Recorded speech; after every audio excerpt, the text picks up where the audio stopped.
আসসালামু আলাইকুম, সবাই কেমন আছেন? আলহামদুলিল্লাহ আমি ভালো আছি।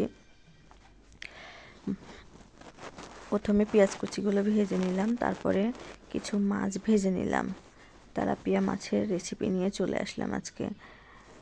মাছগুলোকে সুন্দর মতো ভেজে নেওয়ার পরে কিছু বড়ি ভেজে নিব লাল করে।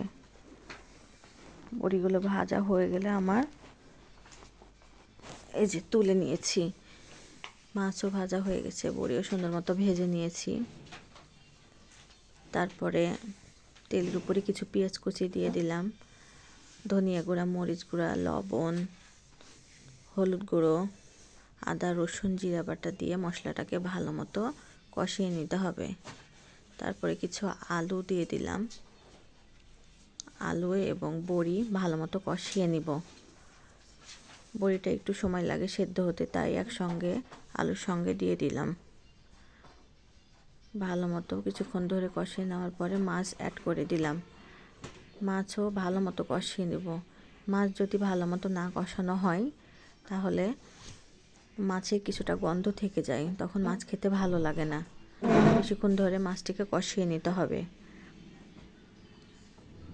তো মাছটিকে একটু বেশিক্ষণ ধরে কষিয়ে নিলাম, তারপরে টমেটো দিয়ে দিলাম, দিয়ে একটু ঝোল দিয়ে ভালো মতো মাছটিকে শেষ পর্যায়ে নিয়ে চলে আসলাম। দেখেন মাছটি হয়ে গেছে প্রায় আমার। কষানোতেই মাছটা স্বাদ লাগে, পরে অল্প একটু ঝোল দিয়ে মাছটিকে রান্না করে নিতে হবে ভালো মতো। এই তো আমার মাছ রান্না প্রায় শেষ।